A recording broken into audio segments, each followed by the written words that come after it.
જય સ્વામિનારાયણ. जुष्टो मुक्तगणे निजाक्षर पदे दिव्याकृति सादरं यो भक्तो प्रकटी बभूवदयया धर्माञ्जन श्रेयसे अत्रोन्मूलयितुं त्वधर्ममवितुं साधुश्च धर्मं शुभं ध्यायेतं हरिमीश्वरेश्वरमहं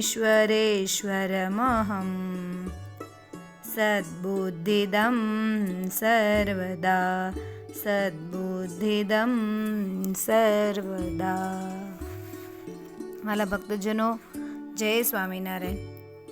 આજે માક્ષર સુદ છઠ એટલે શ્રીમદ સત્સંગી જીવન ગ્રંથની જયંતિ. આજે કળિયુગમાં મનુષ્યને શાસ્ત્ર વાંચવાનો એટલો બધો સમય રહ્યો નથી, અને એમાં પણ આ સત્સંગી જીવન ગ્રંથ એટલે 5 પ્રકરણ, 319 અધ્યાય અને 17,627 શ્લોકો છે.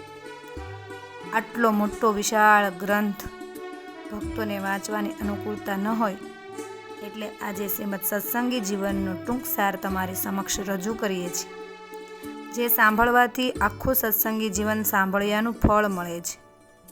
તો સૌ પ્રથમ આપણે આ ગ્રંથનો મહિમા સાંભળીએ. સત્સંગી જીવન ગ્રંથની ગૌરવ ગાથા.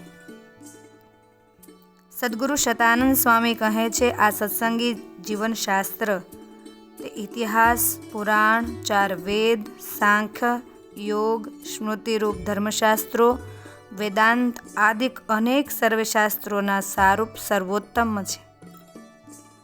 આ શાસ્ત્ર સંસારના ભયને ટાળનારું છે. આ શાસ્ત્ર પાપને નાશ કરનારું છે. શરીરધારીઓને સંસાર સાગર પાર કરવા માટે આ શાસ્ત્ર જ નૌકારૂપ છે. જ્ઞાન નિરૂપણ કરવામાં આ શાસ્ત્ર સૂર્ય સમાન છે. મનમાં રહેલા અનેક સંશયો દૂર થાય છે. નાસ્તિકતા હોય તે પણ દૂર થાય છે. અનેક પ્રકારના દ્રવ્યોના ભંડારો છે, તેમાં શેવધી નામે ભંડાર ઉત્તમ છે. અનેક પ્રકારના વૃક્ષોમાં કલ્પવૃક્ષ શ્રેષ્ઠ છે. સર્વે પ્રકારની ગાયોમાં કામધેનુ ઉત્તમ છે. તેમ સર્વે શાસ્ત્રોમાં આ સત્સંગી જીવન શાસ્ત્ર સર્વોત્તમ માનેલું છે. આ શાસ્ત્ર સાંભળનારાઓ અને વાંચનાર એમ બંનેના ત્રિવિધ તાપોને શમાવે છે. આ શાસ્ત્ર ભગવાનના ચરિત્રરૂપી અમૃતથી ભરપૂર છે. સંસારરૂપ રોગને ટાળવામાં ઉત્તમ રસાયણરૂપ ઔષધ છે. અતિ આદરપૂર્વક જેઓ આ સત્સંગી જીવન રૂપી અમૃતને પીવે છે, તેઓ કાળરૂપી મોટા સર્પના ત્રાસથી છૂટીને ભગવાનના ધામને પામે છે. માટે ચાલો હે ભક્તો, સુરત મુનિએ પ્રતાપસિંહ રાજાને જે સંપૂર્ણ ગ્રંથ સંભળાવ્યો હતો તે આપણે ટૂંકમાં સાંભળીએ. પ્રકરણ 1. સુરત મુનિ કહે છે, હે નૃપ, આ પ્રકારે મંગલ આપનાર સાક્ષાત નારાયણ શ્રી હરિકૃષ્ણ ભગવાનનું ચરિત્ર તમારા પ્રશ્નને અનુસાર અનુક્રમથી તમોને કહ્યું. શ્રી નારાયણના ચરિત્રોમાં પ્રથમથી હિમાદ્રીમાં બદ્રીવનમાં નારાયણની સાથે મર્ત્યાદિક મહામુનિઓનો સમાગમ તમોને કહ્યો. મહર્ષિઓએ કરેલું ભારતભૂમિમાં અધર્મની વૃદ્ધિનું નિવેદન કહ્યું. હે રાજન, પછી શ્રી નારાયણની સમીપે મૂર્તિ પત્નીની સાથે ધર્મનો આગમન પણ કહ્યું. દુર્વાસાના શાપથી મહર્ષિઓનો મનુષ્યભાવ કહ્યો. ઉદ્ધવ, ધર્મ, મૂર્તિ અને ઋષિઓનો પણ પૃથ્વીમાં મનુષ્યભાવથી જન્મ કહ્યો. ત્યારબાદ ભક્તિની સાથે ધર્મનો વિવાહ કહ્યો. પછી અસુરે પીડા પમાડેલા સ્ત્રીએ સહિત ધર્મને ગુરુ રામાનંદ સ્વામીનો સમાશ્રય તમોને કહ્યો. ફરી દૈત્યાંશ રાજાઓએ પીડા પમાડેલા, ધર્મે આરાધના કરાયેલા હનુમાનજીની આજ્ઞાથી પોતાના ભવનથી વૃંદાવનમાં ગયા તે કહ્યું. પછી વિષ્ણુ યાગથી આરાધન કરાયેલા શ્રીકૃષ્ણના ધર્મ અને મર્ત્યાદિક મુનિઓએ દર્શન અને વર પ્રદાનાદિક કહ્યું. અરણ્યમાં ધર્મ અને અશ્વસ્થામાનો શાપ કહ્યો. પછી વિંધ્યાવાસીની દેવીનો અસુરાંશથી ઉત્પન્ન થયેલા કાલિદત્તાદિને શાપ કહ્યો. તે પછી ધર્મના ગૃહમાં શ્રીહરિના પ્રાદુર્ભાવનો મહોત્સવ કહ્યો. પછી શ્રીહરિનો નામ સંસ્કાર અને ચોલ સંસ્કાર, કાલિદત્તનો વિનાશ, અયોધ્યામાં શહેરની પૌગંડ લીલા કહી તથા ઉપનયન સંસ્કાર કહ્યો. તે પછી માતાને ઉદ્દેશીને હરિગીતા કહી તથા ભક્તિ ધર્મને દિવ્ય ગતિની પ્રાપ્તિ કહી તથા શ્રીહરિનો ગૃહ ત્યાગ કહ્યો. પછી વડના વૃક્ષમાં નિવાસ કરીને રહેલા ભૈરવનો પરાભાવ કહ્યો. પછી પુલાશ્રમમાં સૂર્યનારાયણની પ્રસન્નતા કહી. ગોપાલ યોગીની સમીપે શ્રીહરિનો અષ્ટાંગ યોગનો અભ્યાસ કહ્યો. પીબેકાદી મહાશાક્તનો પરાજય કહ્યો. પછી જગન્નાથપુરી વગેરેમાં અસુર સમુદાયનો પરાજય કહ્યો અને શ્રીહરિની તીર્થયાત્રા કહી તથા પાર્વતી અને શંકરના દર્શન કહ્યા. પછી લોજપુરમાં ઉદ્ધવના શિષ્યો જે મુક્તાનંદાદિક તેનો સમાગમ કહ્યો. પછી રામાનંદ સ્વામીનું દર્શન તથા તે રામાનંદ સ્વામીના શ્રીહરિ શિષ્ય થયા તે કહ્યું. પછી શ્રીહરિએ રામાનંદ સ્વામીની આજ્ઞાથી રામાનંદ સ્વામીના શિષ્યોનો ગુરુભાવ સ્વીકાર કર્યો તે કહ્યું. આ પ્રમાણે પ્રથમ પ્રકરણનો અનુક્રમ છે. પ્રકરણ બીજું. પછી દિવ્ય ભાવ પ્રદર્શન વાપિકા ઉત્સર્ગ ક્રમમાં શ્રીહરિએ દિવ્ય ભાવથી પોતાના ભક્તોને દર્શન આપ્યા તે કહ્યું. મેઘજીત નામના વણિકનો પરાજય કહ્યો. માંગરોળપુરમાં મતવાદીઓને તેના ઈષ્ટદેવોના દર્શન કહ્યા. સમાધિઓનો પ્રાદુર્ભાવ કહ્યો. કૃષ્ણ રૂપનું પ્રદર્શન કહ્યું. નારાયણ ગીતા કહી. લોભાદિક 5 દોષોની દુષ્ટતા કહી. પછી પૃથ્વીમાં શ્રીહરિએ કરેલું અહિંસા ધર્મનું સ્થાપન કહ્યું. પછી ખટવાંગ રાજા અને અભય રાજાનો સંવાદ કહ્યો. પછી અભય રાજાની પ્રાર્થનાથી શ્રીહરિ કારિયાણી ગામથી દુર્ગપતનમાં આવ્યા તે કહ્યું. પછી ગવેન્દ્ર રાજાને વરદાન આપ્યું તે કહ્યું. પછી ઉદ્ધવ સંપ્રદાયનું શિવરામ બ્રાહ્મણના પ્રકાશન કહ્યું. પછી અનેક ગ્રામો અને પુરોમાં શ્રીહરિનું વિચરણ કહ્યું. ત્યાં અનાયાસથી ધર્મનું સ્થાપન કર્યું તે કહ્યું. પછી નાના પ્રકારના યજ્ઞોનું વિધાન અને કોલાદિક મતનું ખંડન કહ્યું. તે સ્થાનોમાં શ્રીહરિનો દિગ્વિજય કહ્યો. દુર્ગપતનમાં શ્રીહરિનો વાસ કહ્યો. આ પ્રમાણે બીજા ક્રમનો અનુક્રમ છે. પ્રકરણ ત્રીજું. પછી પોતાની બંને બહેનો સહિત ઉત્તમ રાજાની ભક્તિનો ઉત્કર્ષ કહ્યો. શ્રીહરિની સેવાની વ્યવસ્થા કહી. પછી વિસ્તારે સહિત જેમ હોય તેમ અન્નકૂટનો મહોત્સવ કહ્યો. પછી દરરોજ સભામાં ભક્ત સમુદાયોની કથા વાર્તાથી આનંદ પમાડતા તે કહ્યું. શ્રીહરિએ કરેલું સત્સંગ દીપનું પ્રકાશન કહ્યું. પછી શ્રીહરિએ ધર્મની રક્ષા કહી. સ્પર્શ વિવેક કહ્યો. ધર્મસિદ્ધિ અને નિષ્કામ શુદ્ધિ કહી અને સાધુઓનું આહનિક કર્મ કહ્યું.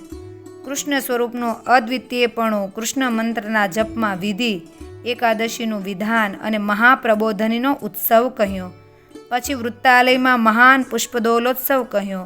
આ પ્રમાણે તૃતીય પ્રકરણનો અનુક્રમ છે. ચોથું. પછી પુરાણ શ્રવણનો સર્વવિધિ નિરૂપણ કર્યો. પછી શ્રીમદ ભાગવતનું મહાત્મ્ય વિશેષપણે કહ્યું. પછી સાળંગપુરમાં જન્માષ્ટમીનો ઉત્સવ કહ્યો. હે રાજન, પછી નાગડકાપુરમાં શ્રીહરિનું કારિયાણી ગામથી ગમન કહ્યું. પંચાલા ગામમાં હરિનું ગમન કહ્યું. ત્યાં શ્રુતિઓના અર્થનો નિર્ણય કહ્યો. પછી શ્રીનગરમાં નરનારાયણની પ્રતિષ્ઠા વિધિ પ્રમાણે કરી તે કહી તથા ભુજનગરમાં નરનારાયણની પ્રતિષ્ઠા વિધિ પ્રમાણે કરી તે કહી. પછી વૃત્તાલયપુરમાં લક્ષ્મીનારાયણની પ્રતિષ્ઠા કહી અને વૃત્તાલયપુરમાં દ્વારિકેશનું આગમન કહ્યું. પછી ત્રિયુગ શબ્દાર્થ નિર્ણય નિરૂપણ કર્યો. રામ પ્રતાપ અને ઈચ્છારામના પુત્રોનો દત્ત વિધિથી પોતાના પુત્રપણે સ્વીકાર કર્યો તે કહ્યું. તેમજ તે અયોધ્યા પ્રસાદ અને રઘુવીર નામના પોતાના પુત્રોનું શ્વાશ્રિત જનોના આચાર્યપણામાં સ્થાપન કહ્યું. પછી વડોદરામાં મુનિમંડળોએ સહિત શ્રીહરિનું ગમન કહ્યું. સયાજીરાવ મહારાજાએ શ્રીહરિનું સન્માન કર્યું તે કહ્યું અને શિક્ષાપત્રીનું લેખન કહ્યું. શ્રીનગરમાં દોલોત્સવ કહ્યો. શ્રીહરિનું ભાલ દેશમાં આગમન કહ્યું. ધોલેરા નગરમાં શ્રી રાધિકા સહિત મદન મોહનનું સ્થાપન કહ્યું. પછી દીક્ષા વિધિનો ઉપદેશ કહ્યો. દીક્ષા વિધિનું ભૂમિમાં પ્રવર્તન કહ્યું અને વ્રતોત્સવોનો વિધિ કહ્યો અને સાધુઓના ધર્મનો ઉપદેશ ધર્મામૃત કહ્યું. પછી જ્ઞાનનો ઉપદેશ અને સાંખ્ય શાસ્ત્રના અર્થનો નિશ્ચય કહ્યો. આ પ્રમાણે ચોથા પ્રકરણનો અનુક્રમ છે. પ્રકરણ 5. હે રાજન, પછી ધર્મોપદેશ તમોને કહ્યો છે. તે ધર્મોપદેશમાં વર્ણો, આશ્રમો, તેનાથી બાહ્યો તથા સ્ત્રીઓના સર્વેના પણ ધર્મો શ્રેય વિસ્તારથી કહ્યા છે. પછી મોટા અને નાના સર્વે પાપોનું પ્રાયચિત્ત વિધાન કહ્યું તથા ચાંદ્રાયણાદિ કૃચ્છ વ્રતોના લક્ષણો કહ્યા.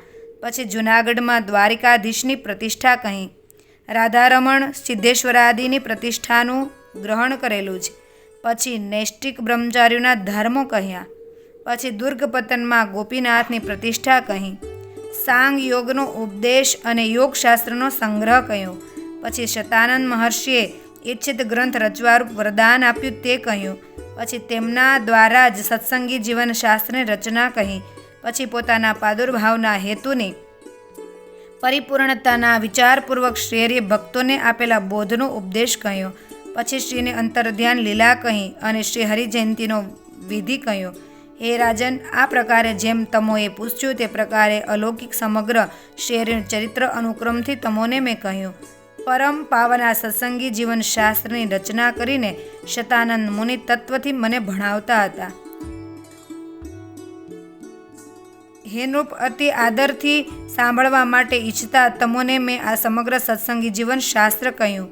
આ શાસ્ત્ર સમગ્ર વેદ શાસ્ત્ર પુરાણોના પરમ સારરૂપ છે. પૃથ્વીમાં સદા સત્ય સ્વરૂપ પરમેશ્વર શ્રીહરિને જે જનો સર્વ પ્રકારે શરણને પામેલા છે તે સત્સંગીઓ કહેલા છે.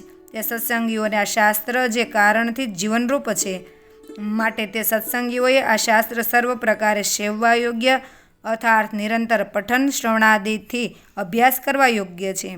આ શાસ્ત્રના પઠનથી જ 3 વર્ણના દ્વિજ વેદાદિના પાઠથી ઉત્પન્ન થતા ફળને પામે તથા સર્વ યજ્ઞના ફળને પામે જ છે. 4 વર્ણનો માણસ અથવા તેવા પ્રકારની નારી આ શાસ્ત્ર પરમ આદરથી સાંભળે આ લોકમાં અને પરલોકમાં ઈચ્છિત સુખ પામે છે. બ્રાહ્મણ આ શાસ્ત્રના શ્રવણથી શાસ્ત્ર પારંગત બુદ્ધિને પામે છે.